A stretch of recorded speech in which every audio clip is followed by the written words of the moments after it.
Hello students, my name is Neeraj Chawla. आज हम लोग बात करने वाले हैं अपने क्लास 12th अकाउंटेंसी के एक सैम्पल पेपर की। इससे पहले कि मैं आगे बढ़ूं, मैं आपसे अपॉलॉजी बोलना चाहूँगा बेटा, क्योंकि आप लोग बहुत टाइम से मेरे वीडियो का वेट कर रहे थे। मुझे बहुत सारे मैसेजेस स्टूडेंट्स के आए हैं, लेकिन किसी कारणवश मैं आपसे काफ़ी दिन तक आपके साथ नहीं जुड़ पाया, जिसके लिए मैं क्षमा चाहूँगा। तो आज हम लोग यहाँ पर एक सैम्पल पेपर को सॉल्व करने की कोशिश करेंगे, ताकि हम लोग देख सके कि हमारी प्रिपरेशन किस लेवल तक है बेटा। यहाँ पर इस पूरे के पूरे पेपर में हमारे पास 13 क्वेश्चंस है, जिसके अंदर चॉइसेस भी होंगी, लेकिन हम सभी के सभी क्वेश्चंस को करेंगे। हम चाहे वो चॉइसेस में हो या ना हो, हम सभी तरह के क्वेश्चंस को यहाँ पर सॉल्व करेंगे। तो बिना किसी टाइम को बर्बाद किए हुए चलिए देखते हैं पहला क्वेश्चन क्या है हमारा। मैंने इन सभी क्वेश्चंस को अलग अलग स्लाइड्स पर लिया है, तो चलो स्टार्ट करते हैं अपने फर्स्ट क्वेश्चन के साथ। देखिए फर्स्ट क्वेश्चन यहां पर है, there are 200 members in royal club, each paying an annual subscription of ₹200। अब यहां पर हमारे पास 200 मेंबर्स की बात की गई है और हर एक मेंबर ₹200 का सब्सक्रिप्शन पे कर रहा है। यस, एनपीओ का ये क्वेश्चन है, बड़ा सिंपल सा सब्सक्रिप्शन का क्वेश्चन है। तो यहां पर एक बात जो सबसे अच्छी है, वो हमें ये पता चल गया कि हमारे पास जो टोटल मेंबर्स हैं वो 200 है, और साथ ही साथ हमारे पास ये भी पता चल गया कि हर एक मेंबर ₹200 पे कर रहा है। तो एक बात तो हमें यहां पर ये समझ में आ गई, total subscription received during the year were 38,000 rupees का टोटल सब्सक्रिप्शन हमें इस साल ड्यूरिंग द ईयर। बेटा लैंग्वेज पर ध्यान देंगे, यहां पर हमारा है ड्यूरिंग द ईयर। जब भी ड्यूरिंग द ईयर लिखा हुआ आ जाएगा तो याद रखेंगे कि इसका मतलब ये नहीं है कि वो इस साल के लिए पैसा इकट्ठा हुआ है या इस साल के लिए पैसा मिला है। ये पैसा हमारा किसी भी साल से हो सकता है, पिछले साल का भी हो सकता है, अगले आने वाले सालों का भी हो सकता है।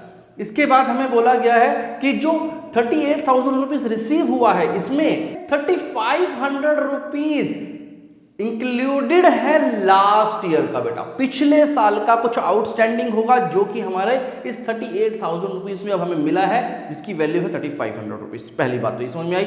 और इसके अलावा 1,500 रुपए हमारे नेक्स्ट ईयर के लिए मिल गए हैं, यानी हमें अगले साल का कुछ एडवांस में मिला है। यानी ये जो 38,000 रुपीज है, ये पूरा का पूरा इस साल का नहीं है, इसमें कुछ पैसा पिछले साल का है और कुछ पैसा अगले आने वाले साल के लिए एडवांस है। राइट, हमें क्या बोला है इस क्वेश्चन ने, find the amount of subscription outstanding for the current year, कि भाई करंट ईयर में कितना पैसा अभी भी आउटस्टैंडिंग है, जो कि करंट ईयर के लिए नहीं मिला है, करंट ईयर के लिए नहीं मिला है। लैंग्वेज पर ध्यान देंगे। तो चलो, बहुत ही आसान सा क्वेश्चन है, और भी क्वेश्चन आसान इसलिए हो गया क्योंकि आपको यहां पर ये पता चल गया कि 200 मेंबर्स हैं और हर एक मेंबर 200 रुपीज पे कर रहा है। तो अगर मैं इसी वैल्यू को देखूं, अगर मैं इसी सिनेरियो को समझूं, तो मेरा पूरे साल का कितना पैसा मिलना चाहिए था सब्सक्रिप्शन के रूप में। तो बहुत ही सिंपल है बेटा, यहां पर जो हमारे पास सब्सक्रिप्शन मिलना चाहिए था वो 200 मेंबर से, हर एक मेंबर से मुझे कितना मिलना है, 200 रुपीज ही मिलना है। यानी जो मेरे पास टोटल सब्सक्रिप्शन इस साल का आना चाहिए था, वो आना चाहिए था 40,000 रुपीज। 40,000 रुपीज मेरा पूरे साल का पैसा बनता है। अब हमें मिला कितना है, हम यहां पर जरा इसको चेक करते हैं। हमारे पास यहां पर लिखेंगे क्या आप लोग, यहां पे लिखेंगे सब्सक्रिप्शन रिसीव्ड, जो भी आपको लैंग्वेज में लिख करके दिया हुआ है क्वेश्चन में, during the year. During the year का मतलब इस साल में कितना पैसा मिला, चाहे किसी भी साल का हो, वो था 38,000 रुपीज। तो ये 38,000 रुपीज मुझे ड्यूरिंग द ईयर मिला है, जिसमें देखिए ये पूरा का पूरा पैसा इस साल का नहीं है। मुझे निकालना क्या है, मुझे निकालना है सब्सक्रिप्शन आउटस्टैंडिंग, कितना मेरा आउटस्टैंडिंग है। कैसे पता चलेगा आउटस्टैंडिंग, बहुत ही सिंपल सा, दिमाग से सोचते हैं। हमारे को इस साल में कितना मिलना चाहिए, 40 मिलना चाहिए। कितना मिल गया वो निकाल लेंगे तो पता चल जाएगा कितना और मिलना बाकी है। राइट, तो देखो 38,000 रुपीज मिला, जिसमें से कुछ पिछले साल का और अगले साल का, पहले उसको हटा देते हैं। तो मैंने क्या किया, यहां से इसको लेस कर दिया, जो कि आउटस्टैंडिंग रिसीव्ड है, आउटस्टैंडिंग रिसीव्ड है फॉर प्रीवियस ईयर का। ठीक है, तो प्रीवियस ईयर का आउटस्टैंडिंग मेरे पास जो रिसीव हुआ है वो 3,500 रुपीज का है। तो ये मैंने यहां से हटा दिया बेटा, लेस कर दिया। इसके अलावा मुझे और क्या लेस करना है, मुझे लेस करना है जितना भी मेरे पास एडवांस रिसीव हुआ है, advance received for next year. जो नेक्स्ट ईयर का पैसा मुझे मिल गया है, कितना मिल गया है नेक्स्ट ईयर का, 1,500 रुपीज। तो ये 1,500 रुपीज भी मुझे इस अमाउंट में से हटा देंगे। अब इसको हटाने से मेरे पास क्या आ गया, देखिए 38,000 रुपीज में से ये 5,000 रुपीज अगर मैंने लेस करे तो 33,000 रुपीज की वैल्यू आ गई। ये 33,000 रुपीज का मतलब क्या है, ये 33,000 रुपीज मेरे करंट ईयर का पैसा है। सिंपल सी बात है भाई, 38 में से मैंने अगले पिछले सालों का सब हटा दिया तो जो बच गया वो तो मेरे करंट ईयर का बच गया। तो यानी अभी तक मेरे पास करंट ईयर का 33,000 रुपीज रिसीव हुआ है। यहां तक तो हमें ये बात समझ में आ गई। अब हमारे पास होना कितना चाहिए था, देखिए होना चाहिए था हमारे पास 40,000 रुपीज। तो इसका मतलब जो मेरा आउटस्टैंडिंग है for current year, that is जो मेरे पास एक्चुअल आना चाहिए था इस साल का वो था 40,000, जबकि आया है मेरे पास 33,000। इसका मतलब 7,000 रुपीज का अमाउंट ऐसा है सब्सक्रिप्शन का जो अभी तक मुझे नहीं मिला, वही है मेरा आउटस्टैंडिंग फॉर करंट ईयर, और यही मेरे क्वेश्चन का आंसर भी है। आई होप आपको ये अच्छे से समझ में आया होगा। चलिए अगले क्वेश्चन की तरफ बढ़ते हैं बेटा। नेक्स्ट क्वेश्चन देखते हैं क्या है। क्वेश्चन नंबर 2 बोल रहा है बेटा, X, Y and Z are partners in a firm sharing profit in the ratio 5:3:2. Y died on 27th November 2021 and his share of profit till the date of death was to be calculated on the basis of sales. देखो पहले यहां तक इसको समझ लेते हैं। देखो इसका मतलब क्या हुआ, एक्स वाई जेड 3 पार्टनर्स हैं जिनका प्रॉफिट शेयरिंग रेशियो हमें गिवन है, और वाई की डेथ हो जाती है बीच में, कहीं पर भी डेथ हो सकती है। तो 27 नवंबर की एक डेट दे दी हमें कि उस दिन उसकी डेथ हुई है, और उस दिन तक में उसका जितना भी प्रॉफिट में हिस्सा बनता है वो हमें कैलकुलेट करना है। वो कैसे कैलकुलेट करना है, वो कैलकुलेट करना है on the basis of sales. भाई जितनी सेल्स हुई है उसके हिसाब से देख लो कि उसका कितना प्रॉफिट बनता है इस दिन तक का, जिस दिन तक उसने काम किया 27 नवंबर तक तो जिंदा ही था वो, right. Sales for the year ending 31st March 2021 amounting to 4,50,000। अब यहां पर जरा ध्यान से देखने वाली बात है बेटा, देखो जरा यहां पर ये जो डेट्स है ना इसका बहुत ज्यादा गेम होता है, तो डेट्स पर कंफ्यूज मत होना। अगर आप देखेंगे तो उसकी डेथ हुई है 27 नवंबर 2021 में, 2021 नवंबर में, ठीक है। और ये जो हमारे को सेल्स बता रहा है ये कब की बता रहा है, ये बता रहा है मार्च 2021 के एंड तक की, यानी पिछले साल के एंड की, यानी पिछले पूरे साल में, यानी अभी वो काम करता था तब की बात कर रहा है। तब हमारी जो सेल हुई थी 4,50,000 रुपए हुई थी, and that from 1 April to 27 November 2021। और इसके बाद देखो 31 मार्च के बाद क्या आता है 1 अप्रैल, तो 1 अप्रैल से लेकर के 27 नवंबर तक, यानी जब तक वो जिंदा था तब तक में जो हमारी सेल हुई है वो हुई है 1,20,000। तो हमारे पास दो तरह की सेल्स की वैल्यू आ गई। एक तो वैल्यू जो करंट ईयर की है, कब तक की, 27 नवंबर, यानी जब तक वो जिंदा था तब तक की जो सेल हुई है 1,20,000। पिछले पूरे साल में जो हमारी सेल हुई थी वो 4,50,000 रुपये हुई थी, हमें ये इंफॉर्मेशन गिवन है। The profit for the year ending 31 March 2021 was 90,000। और पिछले साल जब 4,50,000 रुपये की सेल थी तब हमारा प्रॉफिट था 90,000 रुपीज। हमें बोल रहा है अब बताओ जी, calculate wise share of profit up to the date of death, जब उसकी डेथ हुई है तब तक में उसका कितना हिस्सा बनता है प्रॉफिट में। चलिए अब देखो उसको कैसे निकालना है। हमारे पास यहां पर 2-3 चीजें बहुत इंपॉर्टेंट है। पहली बात कि मेरी करंट ईयर की उस दिन तक की सेल्स कितनी है जिस दिन उसकी डेथ हुई, वो हमारे पास गिवन है।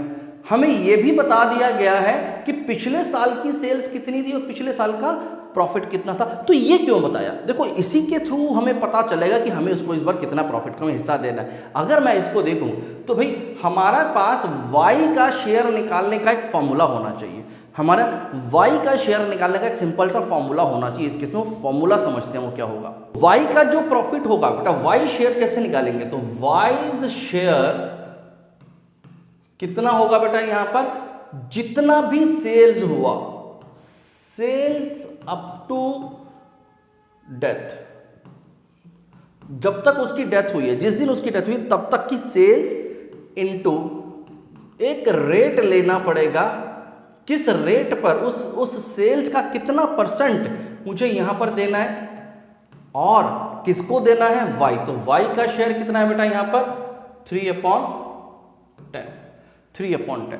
तो हमारे को इस फॉर्मूला को यूज करना है और y का शेयर हमें मिल जाएगा। बड़ा सिंपल है भाई, उस टाइम तक की सेल 1,20,000 रुपए थी, रेट कितना था, यहां पर सेल्स तो मुझे पता है कि 1,20,000 रुपए की हुई, क्वेश्चन ने ही बता दिया। किस रेट पर मुझे देना है, मुझे ये निकालना पड़ेगा। और इसको निकालने के लिए आपके पास पिछले साल की सेल्स और प्रॉफिट का हिस्सा है, तो इसका मतलब आपका जो रेट है, रेट ऑफ प्रॉफिट है बेटा, rate of profit on sales, वही सेल्स के ऊपर कितना परसेंट आपका प्रॉफिट आ रहा है, यही तो निकालना पड़ेगा ना। तो आपके पास जो प्रॉफिट आया था वो आया था 90,000 रुपीज, कितनी सेल्स पर, 4,50,000 रुपीज की सेल पर। देख लो 90,000 रुपीज 4,50,000 रुपीज की सेल पर ही तो आया था। अब हमें क्योंकि परसेंटेज में निकालना है तो हम इसको इंटू 100 कर देते हैं। तो अगर आप इसको सॉल्व करेंगे तो आ जाएगा जी 20%, यानी जितनी भी आपकी सेल्स हुई थी उसका 20% हमारा क्या था, प्रॉफिट था। जब वाई की डेथ हुई तब हमारी सेल्स कितनी थी बेटा, तब हमारी सेल थी 1,20,000 रुपीज की। इस 1,20,000 रुपीज का कितना परसेंट आपको देना है, 20%, क्योंकि पिछले साल भी 20% का ही प्रॉफिट आया था सेल्स के ऊपर, इनटू वाई का शेयर है 3/10। जरा आप इसको आप कैलकुलेट करते हैं। अगर आप इसको कैलकुलेट करेंगे तो हमारे पास ये कैलकुलेशन होकर के वैल्यू आ जाएगी जी। इसको आप काट पीट करना जानते हैं अच्छे से, तो ये आ गया हमारे पास 24,000 और इंटू 3/10 आ गया आपके पास 7,200 रुपीज का अब आपको y का शेयर देना है, और यही हमारे क्वेश्चन का आंसर है। तो आंसर है 7,200 रुपीज। आई होप आपको ये क्वेश्चन भी समझ में आ गया होगा। तो बस यहाँ पर आपको सिंपल सी बात याद रखनी है, अगर आपके पास पिछले साल की सेल्स और पिछले साल का प्रॉफिट है तो पहले निकाल लो कि वो जो प्रॉफिट आया वो उस सेल्स का कितना परसेंट था। अगर ये पता चल गया तो करंट ईयर की सेल्स से उस रेट के हिसाब से आप निकाल सकते हो जिस भी पार्टनर का आपको यहां पर शेयर निकालना होगा। चलिए ये हो गया हमारा क्वेश्चन नंबर 2। नेक्स्ट क्वेश्चन की तरफ बढ़ते हैं, क्वेश्चन नंबर 3। देखिए बेटा क्वेश्चन नंबर 3 क्या बोल रहा है, L limited purchase assets of 9,70,000 payable as 220,000 in cash and the balance by issue of 12% debentures of ₹100 each at 5% discount.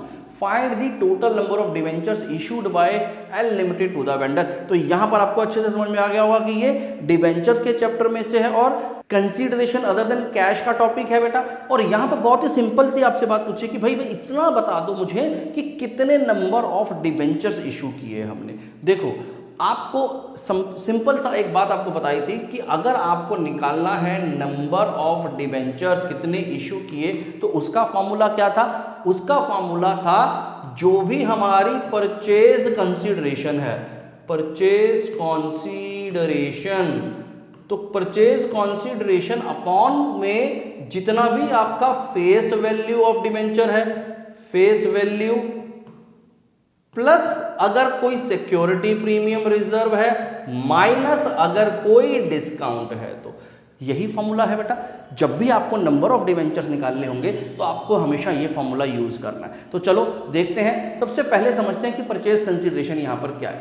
आपने एसेट्स खरीदे हैं 9,70,000 रुपीज के, खरीद लिए, उसमें से 20,000 रुपीज तो आपने कैश दे दिया, तो परचेज कंसीडरेशन कितनी हुई, तो क्योंकि हम लोग 20,000 रुपीज ऑलरेडी पे कर चुके हैं, जितना बाकी और पे करना बनता है वही हमारी परचेज कंसीडरेशन होती है। तो अगर मैं ऑलरेडी 20,000 रुपीज पे कर चुका हूं तो मेरी यहां पर परचेज कंसीडरेशन बन गई 9,50,000 रुपीज बेटा, है ना। 9,70,000 में से 20,000 तो मैं पे कर ही चुका हूं, बाकी जो बैलेंस बचा है पे करना वही हमारी परचेज कंसीडरेशन होती है। तो 9,50,000 अपॉन में फेस वैल्यू हमें कितनी बोली गई है 100 ईच एट ए डिस्काउंट। तो यहां पर हो गया बेटा 100 रुपीज की face value. Security premium reserve तो है नहीं, लेकिन 5% का डिस्काउंट है तो डिस्काउंट को माइनस कर देंगे 5 रुपीज। तो इसका मतलब यहां आ गया 9,50,000 अपॉन में 95। तो ये कितना आ गया, अब हमारा इसको काट पीट करेंगे जब आप, तो आपको समझ में आ जाएगा कि भाई 10,000 डिबेंचर्स हमने इशू किए, जो कि हमारा आंसर है बेटा। राइट, बहुत ही छोटे छोटे से सिंपल से क्वेश्चन है अभी तक। चलिए नेक्स्ट क्वेश्चन की तरफ बढ़ते हैं, क्वेश्चन नंबर 4 क्वेश्चन में बोल रहा है बेटा, Kanha, Neeraj and Asha were partners in a firm. They admitted Shakti, their landlord, as a partner in the firm. शक्ति gave a loan of ₹3 lakhs at 10% per annum interest to the firm before he become the partner। समझ में आया? नहीं आया? समझ आता हूं। कान्हा, नीरज और आशा पहले से 3 पार्टनर थे और इन तीनों की कंपनी ने, फर्म ने शक्ति नाम से किसी पर्सन से एक लोन लिया था जो कि उनका एक लैंड लोड था, ठीक है, उनसे एक लोन लिया था और वो लोन की वैल्यू थी 3 लाख रुपीस, ठीक है, और उस 3 लाख रुपीस पर इन्होंने एग्री किया था कि वो 10% पर एनम के हिसाब से इंटरेस्ट देते रहेंगे, ठीक है, यहां तक तो समझ में आ गया। अब हुआ क्या, इस शक्ति ने भी इनको ज्वाइन कर लिया, यानी इसकी पार्टनर, इस फर्म का वो पार्टनर बन गया। जब वो पार्टनर बना उसके बाद क्या हुआ, जो अकाउंटेंट भाई साहब थे हमारे, उन्होंने बोला कि भाई आप जो अपना इंटरेस्ट जो हम लोग आपको पे करेंगे वो 6% पर एनम के हिसाब से देंगे। अब हम लोग आपको 6% के हिसाब से देंगे। आपसे ये पूछा जा रहा है क्या वो हमारे अकाउंटेंट भाई साहब जो कुछ ज़्यादा पढ़े लिख गए हैं वो सही बोल रहे हैं या गलत बोल रहे हैं? तो जी बड़ा सिंपल सी बात है, वो एकदम गलत बोल रहे हैं। क्यों गलत बोल रहे हैं? क्योंकि अगर आपका एक ऑलरेडी एग्रीमेंट हो चुका है आपके इंटरेस्ट ऑन लोन के ऊपर, तो अब आप वो चेंज नहीं कर सकते, आपको उसे 10% पर एनम के हिसाब से ही पे करना पड़ेगा। हाँ, अगर एग्रीमेंट नहीं होता तब 6% होता, क्योंकि यहां पर पहले से एक एग्रीमेंट इन प्लेस है, तो आपको यहां 10% का ही इंटरेस्ट पे करना पड़ेगा। तो अकाउंटेंट साहब यहां पर गलत है। चलिए, तो क्वेश्चन नंबर 4 भी हमने देखा। नेक्स्ट क्वेश्चन पर चलते हैं, क्वेश्चन नंबर 5। देखिए क्या है इसमें, find out the cost of medicine consumed during 2021 from the following information. बहुत ही आसान सा, सिंपल सा, आपको अच्छे से आते हैं इस तरह के क्वेश्चंस। यहां पर हमने क्या करना है भाई, कॉस्ट ऑफ मेडिसिन कंज्यूम्ड, जो भी इस साल में 2021 में जो भी हमने मेडिसिन को कंज्यूम किया है उसकी कॉस्ट बतानी है। और इंफॉर्मेशन क्या गिवन है, payment for purchase of medicine है 3,70,000, क्रेडिटर्स का ओपनिंग क्लोजिंग, स्टॉक का ओपनिंग क्लोजिंग, और सप्लायर को हमने कुछ एडवांस भी दिया हुआ है, उसका भी ओपनिंग एंड क्लोजिंग हमें यहाँ पर गिवन है। तो चलिए देखते हैं इस क्वेश्चन को कैसे करना है बेटा। यहाँ पर अगर आप देखेंगे तो सबसे पहले आपको क्या ले लेना है, जितना भी आपने परचेजेस किया था, तो सबसे पहले आपको यहाँ पर लिखना है पेमेंट फॉर परचेजेस,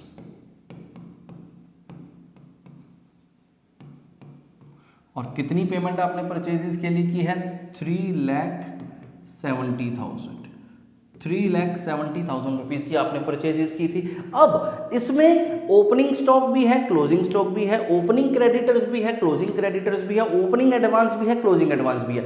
अब आपको ये बात अच्छे से याद होगी कि कौन से ओपनिंग को ऐड करना है, कौन से ओपनिंग को लेस करना है, राइट। तो यहां पर समझते हैं, सबसे पहले हम लोग बात करते हैं, यहां पर चलो क्रेडिटर्स लिखा है, पहले तो हम क्रेडिटर्स की बात कर लेते हैं। तो यहां पर ऐड क्या होगा बेटा, याद रखना हमेशा, जब भी क्रेडिटर्स दे रखा होगा तो उसका क्लोजिंग बैलेंस यहां पर ऐड होता है।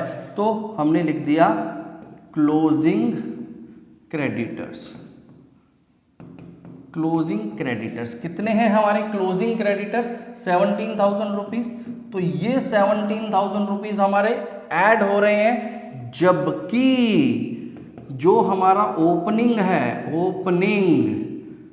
ओपनिंग क्रेडिटर्स, वो हमें यहां पर क्या करने हैं, लेस करने हैं, वो है 25,000 रुपीज। तो ये 25,000 रुपीज आपको लेस करना है बेटा, ठीक है। तो आपको क्रेडिटर्स का पता चल गया, ओपनिंग को लेस करते हैं, क्लोजिंग को ऐड करते हैं। इसी तरह से स्टॉक की बात करते हैं, तो स्टॉक में क्या ऐड होता है, स्टॉक का ओपनिंग स्टॉक ऐड होता है बेटा। तो यहां पर आप लिख देंगे ओपनिंग स्टॉक। ओपनिंग स्टॉक हमारा यहां पर है 62,000 रुपीज। तो 62,000 रुपीज आपको ऐड करना है, जबकि जितना भी आपका क्लोजिंग स्टॉक होगा बेटा, क्लोजिंग स्टॉक को आपको यहां से लेस करना है, और क्लोजिंग स्टॉक हमें दिया हुआ है 54,000 रुपीज का, 54,000 रुपीज का। इसके अलावा अब आपके पास यहां पर एडवांस की भी बात की गई है। तो ऐड कौन सा एडवांस होता है, एडवांस के रूप में जितना भी आपके पास ओपनिंग एडवांस होगा, ओपनिंग एडवांस बैलेंस जितना भी आपके पास गिवन है, यानी 1 अप्रैल का, वो है 11,500। तो ये 11,500 रुपीज आपका ऐड होना है, जबकि लेस कितना होना है, लेस होना है भाई closing advance balance.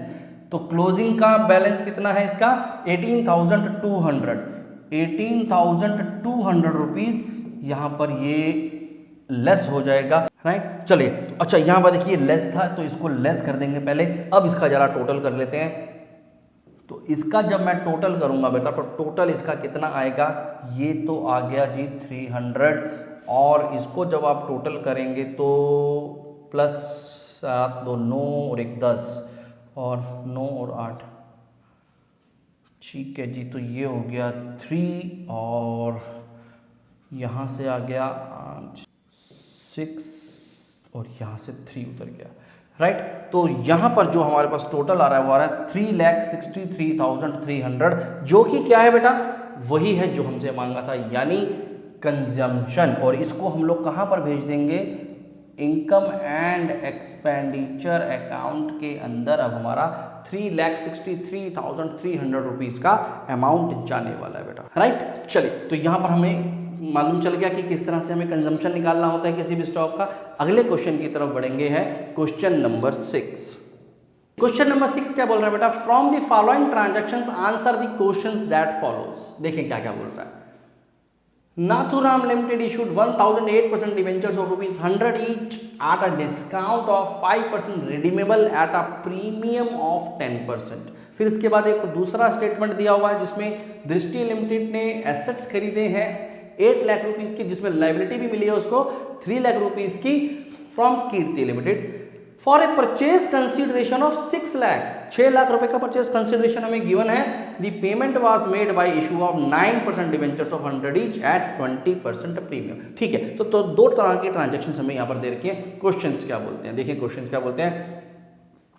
What is the amount debited to loss on issue of debentures account by Nathuram. ये जो फर्स्ट स्टेटमेंट है नाथुराम का, इसमें कितना ऐसा अमाउंट है जो कि loss on issue of debenture account में जाने वाला। तो कुल मिलाकर के इन डिबेंचर्स को इशू करने पर कितना लॉस हो रहा है हमें वो अमाउंट बताना है। तो देखते हैं किस तरह से इस क्वेश्चन को किया जाएगा। देखो यहाँ पर बहुत ही सिंपल सी बात है, आपके पास ये पता है कि हमारे पास 1000 डिबेंचर्स को इशू किया जा रहा है, राइट। उन 1000 डिबेंचर्स को जब इशू कर रहे हैं तो उसकी फेस वैल्यू 100 रुपीज की है। डिस्काउंट कितना दे रहे हैं बेटा, 5% का, और साथ ही साथ redeemable at a premium of 10% पे लिखा है। यानी जब रिडीम करेगा तो उसको 10% का प्रीमियम हम लोग पे करेंगे, तो वो भी आज हमें लॉस में कंसीडर करना है, राइट। तो टोटल जो हमारा लॉस है वो कितना हो गया बेटा इस केस में, हमें ये कैलकुलेट करना है। तो बहुत ही सिंपल सी बात है, आपके 100 रुपीज की फेस वैल्यू पर 5% और 10%, यानी टोटल अगर मैं दोनों का कर दूं तो 15% का लॉस होने वाला है। यानी 15 रुपए का लॉस 100 रुपए में, 100 रुपए के डिबेंचर पर 15 रुपए मेरा लॉस होने वाला है। तो देख लेते हैं। तो फर्स्ट वाला जो इसका आंसर होगा, बहुत ही सिंपल तरीके से अब इसको निकाल सकता हूं मैं कि मेरे जो टोटल डिबेंचर्स हैं वो 100 है और उन 100 पर 15 रुपए का मेरा टोटल लॉस है, जो कि साफ नजर आ रहा है कि 100 रुपए के डिबेंचर के ऊपर 5% तो डिस्काउंट और 10% का प्रीमियम भी पे कर रहा हूं। तो इसका मतलब टोटल जो मेरा लॉस हो गया वो हो गया 15,000 रुपीज का। बस इससे ज्यादा कुछ करना ही नहीं है, यही अमाउंट हमसे मांगा था फर्स्ट क्वेश्चन में। चलो सेकंड क्वेश्चन की बात कर लेते हैं। सेकंड क्वेश्चन में क्या बोला है, विच एडिशनल एसेट और liability of Kriti limited is taken over by Drishti limited apart from those mention in the case. अब यहां पर देखो क्वेश्चन समझने वाली बात है। यहां पर ये बोल रहा है कोई भाई एक ऐसा एसेट या लाइबिलिटी भी आ गई है हमारे पास जो कि कीर्ति लिमिटेड से हमने ली है। किसने ली है, दृष्टि लिमिटेड ने ली है, जो कि यहां पर क्वेश्चन में मेंशन नहीं है। तो आपको याद करो बेटा, जब भी परचेज कंसीडरेशन दे रखी होगी, जब भी परचेज कंसीडरेशन दे रखी होगी तो एक बैलेंस डेबिट में बचता है, एक बैलेंस क्रेडिट में बचता है। नॉर्मली ऐसा होता है, ठीक है। जो भी बैलेंस डेबिट में बचता है वो क्या होता है हमारा, वो होता है हमारा गुडविल, और जो भी बैलेंस हमारा क्रेडिट में बचता है वो क्या होता है, वो होता है हमारा कैपिटल रिजर्व, राइट। तो चलो यहां पर देखते हैं कि कितना बन रहा है। हमने यहां पर एसेट्स कितने के लिए हैं, एसेट्स लिए हैं 8 लाख रुपीस के। तो यहां पर मैंने जो एसेट्स लिए हैं 8 लाख रुपीस के लिए हैं, और माइनस कर देते हैं जितनी लाइबिलिटीज हमें पे करनी पड़ेंगी 3 लाख रुपीस। यानी अगर मैं देखूं इफेक्टिवली तो 5 लाख रुपए आ गया। जो मुझे उसको पे करना चाहिए 5 लाख रुपीज ही तो पे करना चाहिए ना। परचेज कंसीडरेशन मेरी कितनी बन गई 5 लाख रुपए। भाई 3 लाख रुपए की तो मैं आपकी लाइबिलिटी ले रहा हूं। अगर 8 लाख रुपए के मैंने एसेट्स लिए हैं तो 3 लाख रुपए की लाइबिलिटी भी तो मैं एक पे कर रहा हूं। तो मैं अब आपको 5 लाख रुपए पे कर देता हूं, यही होना चाहिए था। लेकिन परचेज कंसीडरेशन कितनी बता दी गई हमें, वो बता दी गई जी 6 लाख रुपए, 6 लाख रुपीज। यानी यहां पर आप क्या कर रहे हो, 1 लाख रुपया ज्यादा दे रहे हो, है ना। तो ये जो 1 लाख रुपीज आप दे रहे हो, ये जो 1 लाख रुपीज दे रहे हो, ये क्यों दे रहे हो भाई, उसकी गुडविल होगी तभी दे रहे हैं। एक्स्ट्रा कौन देता है भाई, एक्स्ट्रा मैं तभी दूंगा बेटा जब मैं उसकी गुडविल भी परचेज कर रहा हूंगा। तो यहां पर एक्चुअल में हम लोग 1 लाख रुपए की गुडविल को परचेज कर रहे हैं। तो ये है हमारे सेकंड क्वेश्चन का आंसर। चलिए थर्ड क्वेश्चन समझते हैं। Find the amount credited to security premium reserve account. Security premium reserve account में कितना अमाउंट जाने वाला है, तो चलो ये भी समझ लेते हैं। अब यहां पर अगर मैं देखूं तो फर्स्ट वाले क्वेश्चन में तो कहीं पर भी सिक्योरिटी प्रीमियम रिजर्व की बात नहीं हुई है। सेकंड क्वेश्चन में यहां पर जरूर प्रीमियम की बात हो रही है। तो यहां पर देखें कितना प्रीमियम दिया जा रहा है। तो यहां पर हमने बोला कि 8 लाख रुपीस का एसेट और 3 लाख रुपीस की लाइबिलिटीज ली है कीर्ति लिमिटेड से, और 6 लाख रुपए में लिया है। The payment was made by issue 9% debentures of 100 each. हमने कितने नंबर ऑफ डिबेंचर्स उससे इशू किए हैं पहले तो वो निकालना पड़ेगा, और उतने नंबर ऑफ डिबेंचर्स पर 20% ऑफ द फेस वैल्यू यानी 20 रुपए हमने वहां पर प्रीमियम चार्ज किया। तो उससे पहले अब हमें क्या निकालना पड़ेगा कि कितने नंबर ऑफ डिबेंचर्स हमने इसको इशू किए हैं। तो चलो निकाल लेते हैं बेटा। तो थर्ड वाला जब हम लोग सॉल्व करेंगे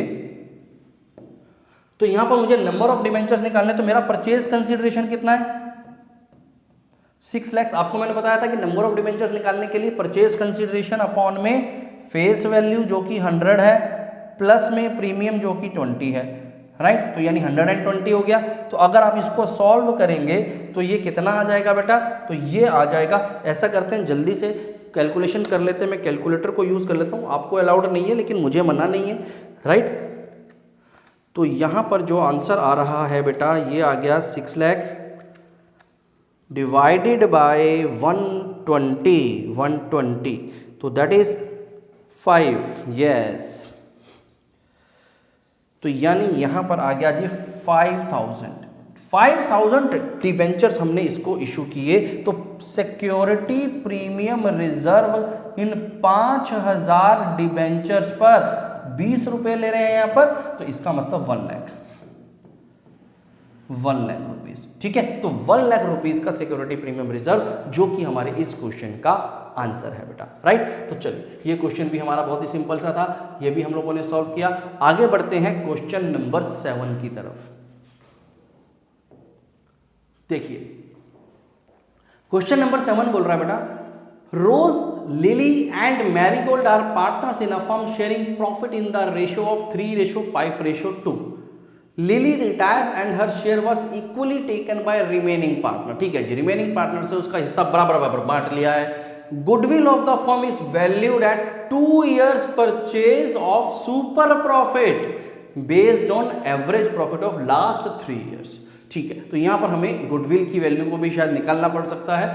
profit of the last 3 years हमें दे रखे हैं 1,50,000, 1,55,000 and 1,60,000। The normal profit of the similar firm are 1,20,000, तो हमें नॉर्मल प्रॉफिट भी दे दिया है 1,20,000 रुपए का। Goodwill already appear in the books of the firm at 90,000। देखो जी पुरानी गुडविल भी है हमारी 90,000 रुपीज की, एक ओल्ड गुडविल हमारे पास यहाँ पर पड़ी हुई है। The profit for the first year after Lily's retirement amounting to 1,20,000। अब लिली के जाने के बाद, लिली की रिटायरमेंट के बाद जब अगला साल आया तो फर्म ने जो 1,20,000 रुपए का प्रॉफिट भी अर्न किया। ठीक है, ये सारी सिचुएशन तो समझ में आ गई। हमें करना क्या है, give the necessary journal entries to adjust goodwill and distribute profit. दो काम करने के लिए बोल रहे हैं कि भाई एक तो बताओ कि आप गुडविल का एडजस्टमेंट कैसे करने वाले हो, दूसरा ये जो बाद में प्रॉफिट हुआ उसको कैसे डिस्ट्रीब्यूट करने वाले हो। तो चलो समझते हैं इसको किस तरह से हमें सॉल्व करना है। तो सबसे पहले हमें यहां पर गुडविल की वैल्यू निकालनी पड़ेगी बेटा, और गुडविल का फॉर्मूला क्या होता है, चलो जल्दी से याद दिला देता हूं आपको। गुडविल का फॉर्मूला क्या होता है, गुडविल का फॉर्मूला, क्योंकि यहां पर सुपर प्रॉफिट की बात कही गई है तो यहां पर होता है जितना भी आपका सुपर प्रॉफिट निकलेगा into number of years purchase. याद रखना, आपको ये फॉर्मूलास लिख करके दिखाने हैं अपने एग्जाम में, वर्किंग पूरी लिख करके दिखानी है। तो हमारा ये होगा गुडविल का फॉर्मूला। अब गुडविल के फॉर्मूला में हमें सुपर प्रॉफिट की जरूरत है, तो पहले निकालना पड़ेगा कि भाई सुपर प्रॉफिट कितना है। अब सुपर प्रॉफिट का फॉर्मूला क्या होता है वो भी हमें लिखना पड़ेगा। तो सुपर प्रॉफिट का फॉर्मूला होता है जितना भी आपका एवरेज प्रॉफिट है, एवरेज प्रॉफिट माइनस में नॉर्मल प्रॉफिट। ये फॉर्मूला याद होगा आपको, राइट। तो ये फॉर्मूला आपको लिखना पड़ेगा। अब हमें सुपर प्रॉफिट निकालने के लिए क्या चाहिए, एवरेज प्रॉफिट चाहिए। नॉर्मल प्रॉफिट तो हमारे पास गिवन है कि ये जो दिया हुआ है कि जो नॉर्मल प्रॉफिट है वो 1,20,000 रुपए का, लेकिन एवरेज प्रॉफिट क्या है, तो एवरेज प्रॉफिट को मुझे यहाँ पर निकालना पड़ेगा। तो चलो निकाल लेते हैं जी एवरेज प्रॉफिट। एवरेज प्रॉफिट के लिए हमारे पास यहाँ पर 3 सालों का प्रॉफिट गिवन है बेटा। यहाँ देखो, यहाँ देखो 1,50,000, 1,55,000 एंड 1,60,000। तो मेरे पास तो एवरेज प्रॉफिट आ गया, वो आ गया 1,50,000। तो 1,50,000 प्लस 1,55,000 प्लस 1,60,000 अपॉन में, क्योंकि टोटल 3 साल का प्रॉफिट है तो 3 आ जाएगा, और ये वैल्यू आ गई 1,55,000। तो हमारा एवरेज प्रॉफिट निकल करके आ गया 1,55,000। अब हमें उससे क्या पता चल जाएगा कि हमारा सुपर प्रॉफिट कितना है। तो ये हो गया 1,55,000 रुपीज का एवरेज प्रॉफिट, माइनस में नॉर्मल प्रॉफिट था 1,20,000, जो कि क्वेश्चन नहीं हमें बता रखा है बेटा, राइट। तो अगर आप इसको सॉल्व करेंगे तो आपके पास एक सुपर प्रॉफिट निकल के आ गया। तो क्या हुआ हमारा सुपर प्रॉफिट, तो सुपर प्रॉफिट हो गया बेटा यहाँ पर 35,000 रुपीज का, राइट, 35,000 रुपीज का। अब क्योंकि हमारे पास सुपर प्रॉफिट आ गया है ये 35,000 रुपीज, तो इसमें नंबर ऑफ ईयर परचेज हमें दे रखा है 2, तो इसका मतलब हमारी जो गुडविल है वो है 70,000 रुपीज की। ये है हमारी फर्म की टोटल गुडविल। तो सबसे पहले तो आपको ये वर्किंग करनी पड़ेगी, जहां पर आपको बताना पड़ेगा कि आपकी टोटल गुडविल है कितनी। अब इस गुडविल का हमें क्या करना है, देखो इस गुडविल को हमें ये देखना है इस गुडविल के हिसाब से कि भाई लिली को कितना पैसा मिलने वाला है। तो उसके लिए ये तो हमारी फर्म की गुडविल हो गई, तो लिली का शेयर इस गुडविल में कितना है पहले वो निकाल लेते हैं। तो अगर मैं यहां पर देखूं तो लिलीज शेयर इन गुडविल, तो टोटल गुडविल हमने निकाली थी 70,000 रुपीज की, और लिली का शेयर कितना है बेटा हमारे पास, यहां पर अगर आप देखेंगे तो लिली का शेयर है 5/10, तो 5/10 दैट इज 35,000 रुपीज। तो 35,000 रुपीज हमारे यहां पर लिली का शेयर निकाल लिया, जो कि अब हमें उसको पे करना है। ये तो हो गई सारी वर्किंग। अब आपको क्या करना है, जर्नल एंट्रीज को पास करना है। तो चलिए जर्नल एंट्रीज को पास कर लेते हैं।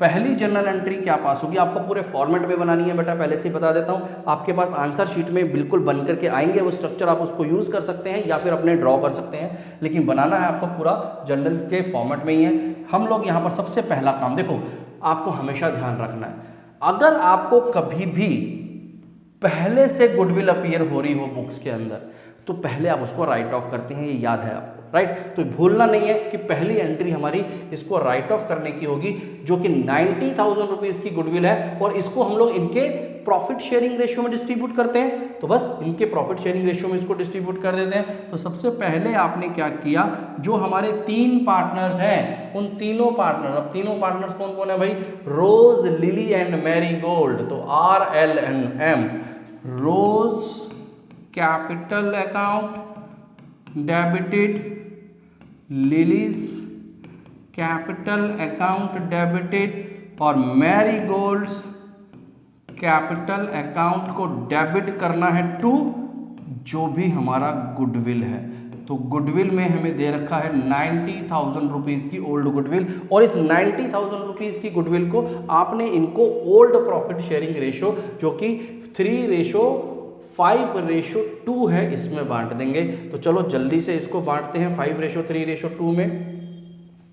तो यहाँ पर अगर देखेंगे 3:5:2, तो 3:5:2 यानी आधा तो मिल गया भाई 45,000 रुपीज़ लिली को। बाकी का जरा जल्दी से कैलकुलेशन कर लेते हैं ताकि टाइम बच जाए हमारा।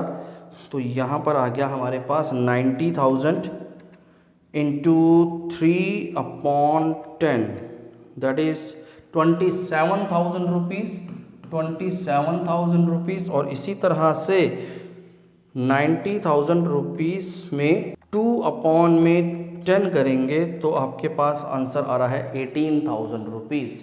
तो 18,000 रुपये आपको मैरीगोल्ड को डेबिट करने हैं। तो ये तो हो गया being old goodwill return of, old goodwill return of, right. तो ये होगी हमारी फर्स्ट एंट्री। सेकेंड एंट्री में जितना भी लिली का शेयर बनता है बेटा, हमें उसको कंपनसेट करना है। और वो कंपनसेशन कौन करेगा? वो बाकी के दोनों पार्टनर्स यानी रोज और मैरीगोल्ड करेंगे।